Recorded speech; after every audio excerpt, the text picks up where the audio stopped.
Fertility. అమ్మ అనే పిలుపుకు శ్రీకారం చుట్టండి. పొందండి ఉచిత మొదటి కన్సల్టేషన్, మొదటి స్కాన్. సంప్రదించండి 8880747474.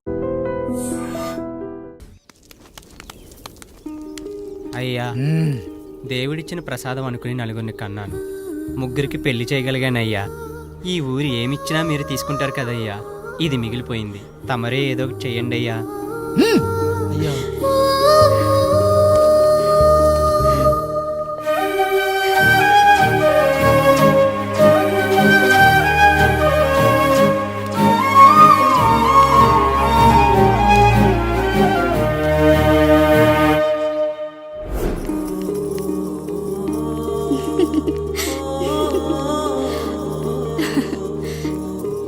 ఈ ఇల్లు, ఆస్తి, ఇంత గొప్ప భర్త, పిల్లలు, చాలా ఆనందంగా ఉందండి.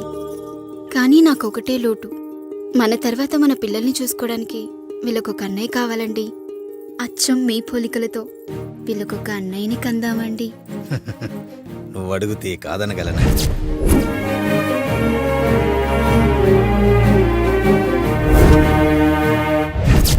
నానా, రాయుడెక్కడా? ఇప్పుడే వస్తున్నాను నాన్న.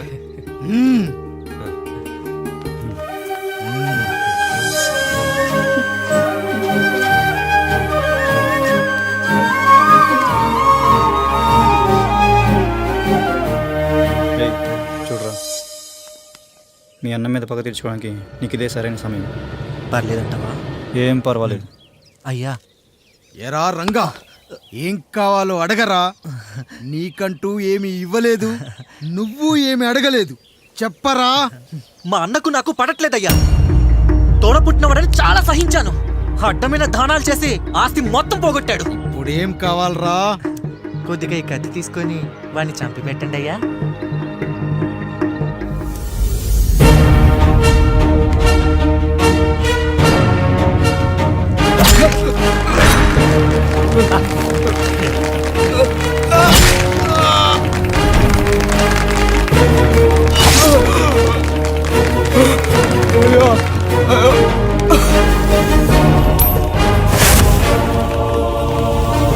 నాయుడు, అన్యాయంగా మా నాన్నని చంపేశావు. గుర్తుంచుకో, ఈ నాయుడి కొడుకు నీ కుటుంబం పాలిట సైనికుడిగా మారబోతున్నాడు. నిన్ను, నీ కొడుకుని, ఆడికి పుట్టబోయే కొడుకుని అందరినీ లేపేస్తా.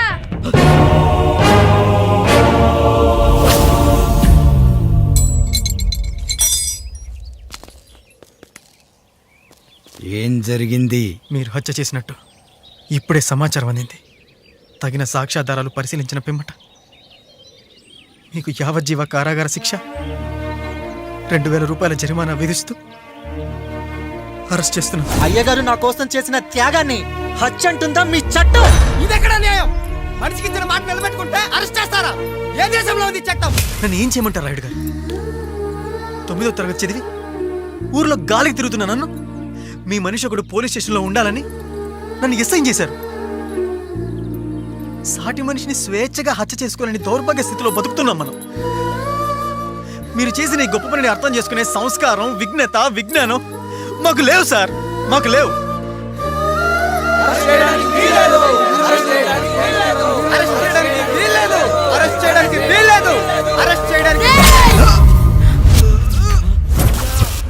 నాయుడు గారు,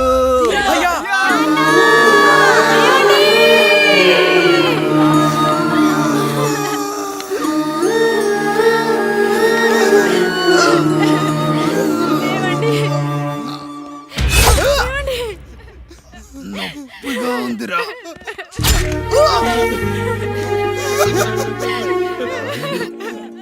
సుధా, నేను లేకుండా ఎలా ఉండగలను? పర్వాలేదండి, బిడ్డలతో నేను ఉండిపోతాను. అయ్యో, ఈ పాడు సమాజం నిన్ను మనశ్శాంతిగా బతకనివ్వదు.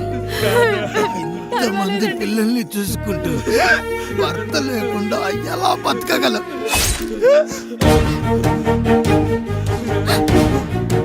వద్దండి.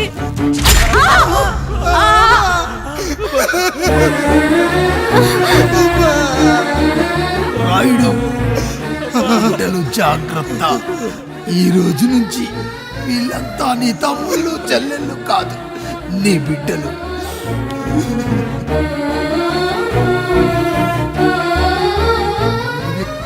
వెళ్ళనురా. నీ కష్టం వస్తే ఒక్కసారి నాన్న అని పిలవరా. ఆ సమాధిలోంచి అయినా లేచొస్తా.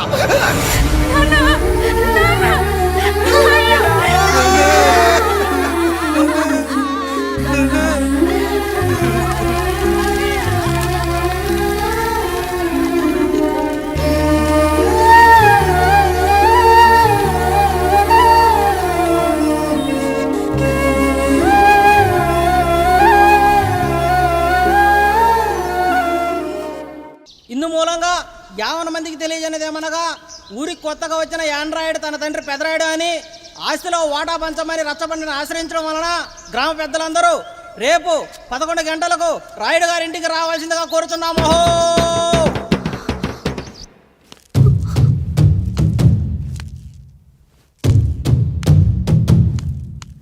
ఎందుకొచ్చారు?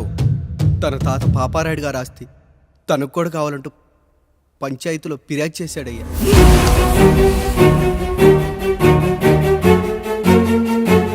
మస్తా గారు, ఆ దస్తావేజులు ఇవ్వండి. అయ్యా, మరి మా సంగతి ఏంటి? అడగరేంటి? అవునన్నయ్య. ఈరోజు మీ పన్మేష్ కొడుకొచ్చాడు, రేపు ఆ పాల్దాన్ కూతురు వస్తుంది. ఇలా వచ్చినోళ్ళంతా మీ సంతానమేం తెలిసాక అదిగో ఆ కాముడు చెప్పినట్టు మా ఆయన వాటా కిందో బాత్రూము, నాకో సబ్బు బిల్ల, నా పుట్టబోయే బిడ్డకో బొట్టు బిల్ల, ఇదే మిగులుతుంది. అయినా ఊరి జనాభా కన్నా అన్నయ్య పిల్లల సంఖ్య ఎక్కువైపోతుంది. వాళ్ళందరూ ఇంటి మీదకి వచ్చేలోపు మా ఆస్తి మాకు ఇచ్చేస్తే మా బతుకులు మేము బతికేస్తాంగా. అవునన్నయ్య, మా ఆస్తి మాకు కావాలంతే. ఎవరిని పట్టుకుని ఏం మాట్లాడుతున్నారయ్యా? గా ఉన్నప్పటి నుంచి ఆయన మిమ్మల్ని సాగుతూ ఉన్నారు.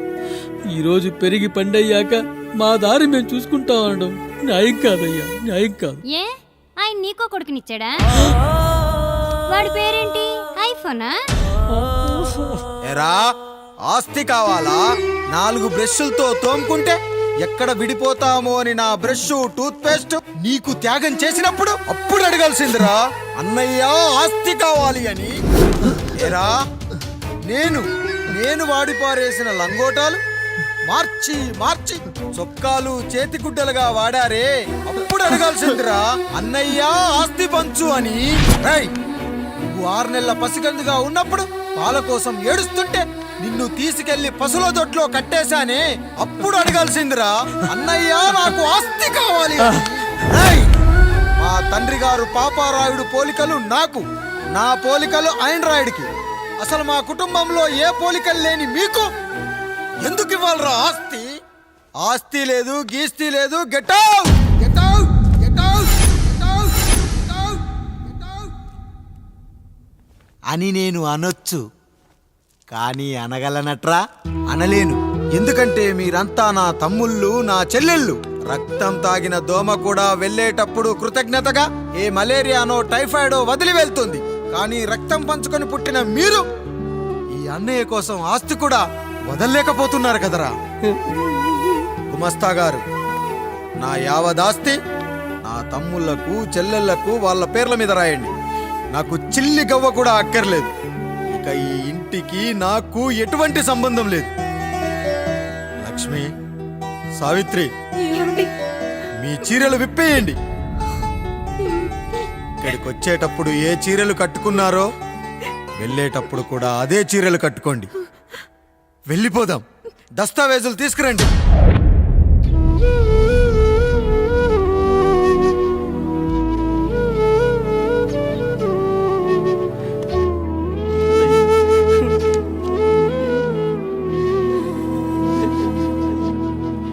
ఇక ఈ ఇంట్లో నా పేరు వినపడితే నా తమ్ముళ్ళు చెల్లెళ్ళు బాధపడతారయ్యా.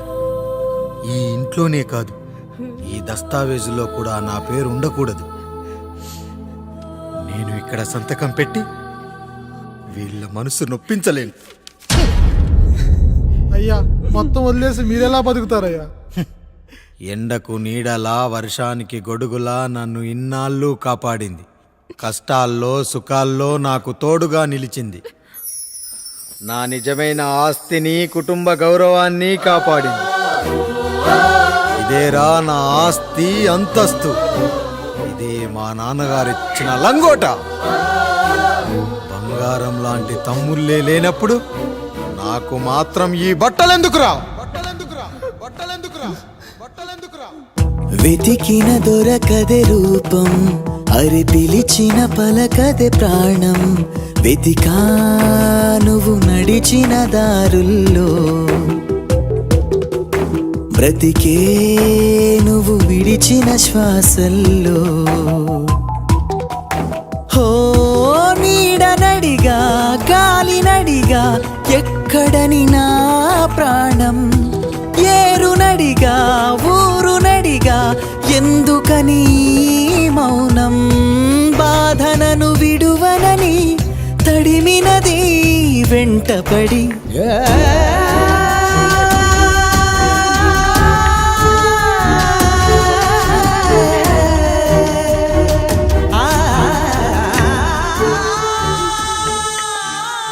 ఏమండి,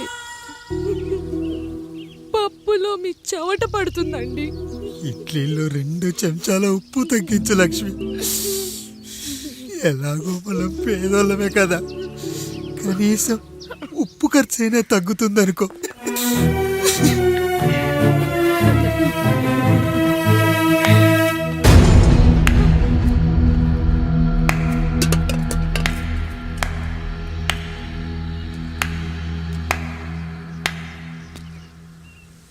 పప్పు రుబ్బుతున్నావా పెదరాయుడు? ఎవడికైనా చేసిన పాపం పండుతుంది అంటారు, నీకు మాత్రం అదిగో అలా పిండయింది. అరే రే రే రే రే, చేతి నిండా భార్యలు, ఇంటి నిండా బంధువులు, బీరువా నిండా డబ్బులు, ఊరి నిండా జనాలు. ఏరి ఎక్కడ? ఇంటర్వెల్ ముందు ఇంటర్ చదివే కుర్రాడు ఏదో ఆవేశంగా డైలాగులు చెప్పాడు, సెకండ్ హాఫ్ కు మర్చిపోతాడు అనుకున్నావు కదూ? మర్చిపోవడానికి నువ్వు నాకు ఇచ్చింది అప్పు కాదు, ద్రోహం. అమ్మ వచ్చిన ప్రతిసారి అడిగేవాణ్ణి, అమ్మా నాన్నెక్కడా అని. నీ గురించి తెలిసాక నీ ముందుకొచ్చా, నీ బ్రతుకుని ఇక్కడి దాకా తీసుకొచ్చా. పిక్చర్ అభి బాకీ హే మేరా పితాజీ. నిన్నిలాగే వదిలేస్తే ఈ ఆండ్రాయిడ్ తో వదలవు. సామ్సంగ్లు, హెచ్టీసీలు, లెనోవాలు అంటూ కనిపారేస్తూ మా అమ్మ లాంటి వాళ్ళ కోసం తిరుగుతూనే ఉంటావు.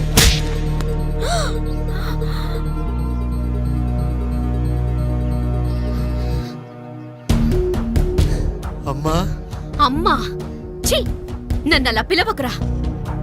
ఎవరిని పట్టుకొని ఎన్ని మాటలు అంటున్నావురా? రాయికి వరమిచ్చిన రాముడు దేవుడైతే, ద్రౌపదికి చీరిచిన కృష్ణుడు దేవుడైతే, నాకు బిడ్డనిచ్చిన ఆయన కూడా దేవుడేరా. ఏంటి, ఇలానే వదిలేస్తే బిడ్డల్ని కంటూ వెళ్తాడా? అసలు ఆయన కంటూ సొంతంగా ఒక్క బిడ్డ కూడా లేడు.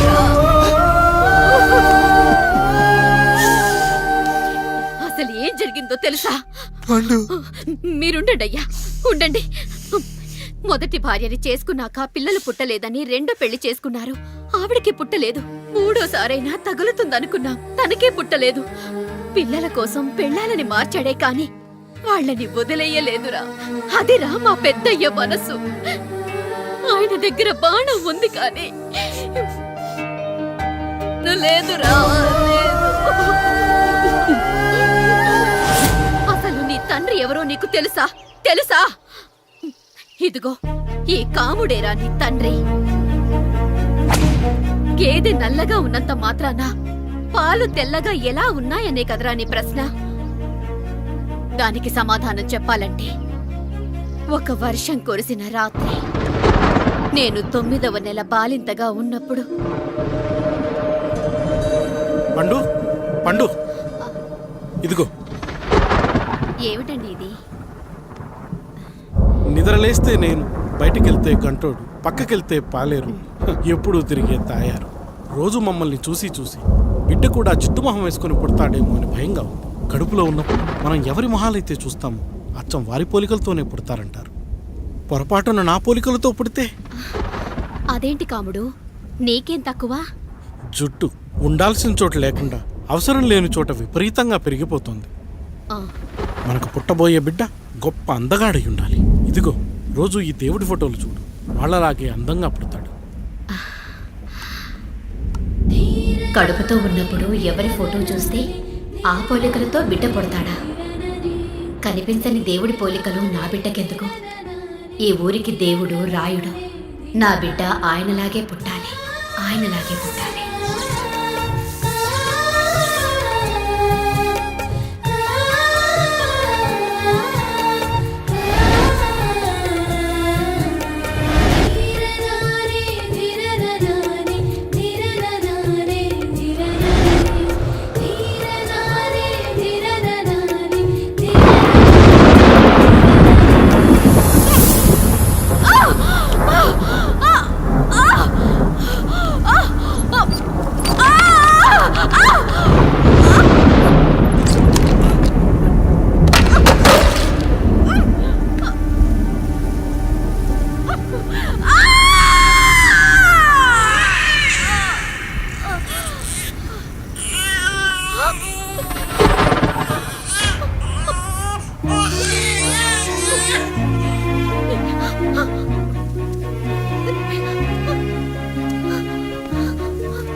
ఏంటి పండు ఇలా వచ్చావు? అయ్యా తప్పు జరిగిపోయింది పెద్దయ్య. ఏం జరిగింది? అసలే నువ్వు ఒట్టి మనిషి కూడా కాదు. ఒక్కసారి ఇటు చూడండి అయ్యా.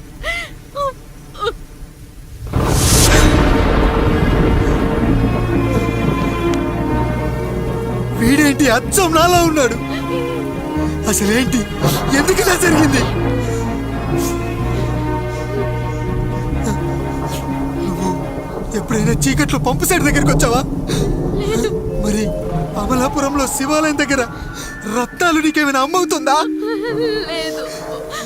పిఠాపురంలో పద్మం, రామాపురంలో లక్ష్మి, కాకినాడలో సుజాత. అయ్యో దేవుడా, అసలు ఇదంతా ఎలా జరిగింది పండు? అయ్యా ఇదంతా కాముడి వల్లే అయ్యా, కాముడి వల్లే. కాముడా? కాముడు కుటుంబానికి నాకు ఏం గుర్తు రావట్లేదే. ఎన్నని గుర్తు పెట్టుకోగలను నేను మాత్రం? అయ్యా అది కాదయ్యా.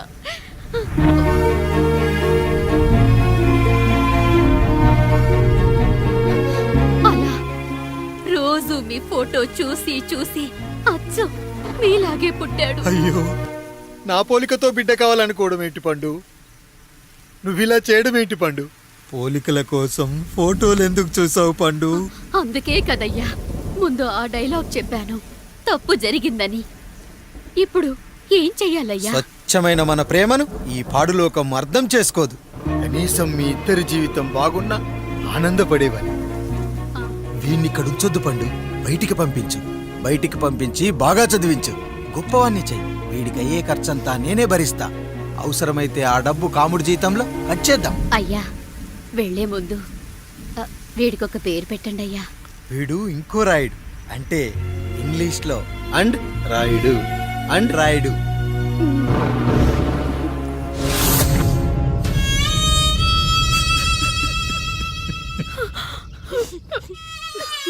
ఇది రా నీ కథ, నా గతం. నిన్ను చదివించడం కోసం ఆయన మీ నాన్న జీతంలోంచి నెలకి 3,000, 4,000 కోసేసిచ్చేవారు. అప్పుడు ఆయన పడిన బాధ పగవాడు కూడా పడకూడదు. చూసావారా, దేవుడు లాంటి పెద్దయ్యని అనవసరంగా అనుమానించడం ఎంత పెద్ద తప్పు చేశావో అర్థమైందా? ఒకడు నిమ్మకాయ పెట్టి పసుపు వేసి ఉప్పు కలిపి పులిహోర చేయొచ్చు, కానీ ఆ పులిహోర ఎప్పటికీ దేవుడి ప్రసాదం. నువ్వు ఆ దేవుడి ప్రసాదం, ఇక ఆయనే మీ నాన్న. చూసావా అమ్మా, ఈ రోజు నుంచి నాకు 3 అమ్మలు, 2 నాన్నలు. నీకు మాత్రం ఒక్కడే భర్త, నాన్నకు మాత్రం ఒక్కటే భార్య. మా నాయనే. అయ్యా, బిడ్డను ఒక్కసారి ఎత్తుకొని తిప్పండి అయ్యా. బాబు, నాన్నా,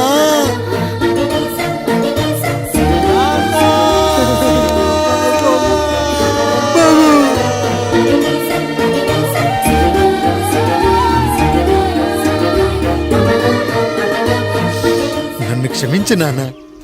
ఇప్పటికైనా నిజం అర్థం చేసుకున్నావు. అది నాకు చాలురా, చాలు. చాలదు నాన్న, నిన్ను ఏలెత్తి చూపిన జనంతో చెయ్యెత్తి దండం పెట్టించాలి. అన్నయ్య కంటే ఆస్తి ముఖ్యమనుకున్న మన కుటుంబానికి గుణపాఠం నేర్పించాలి. ఇక నాకు వదిలే నాన్న, నేను చూసుకుంటా.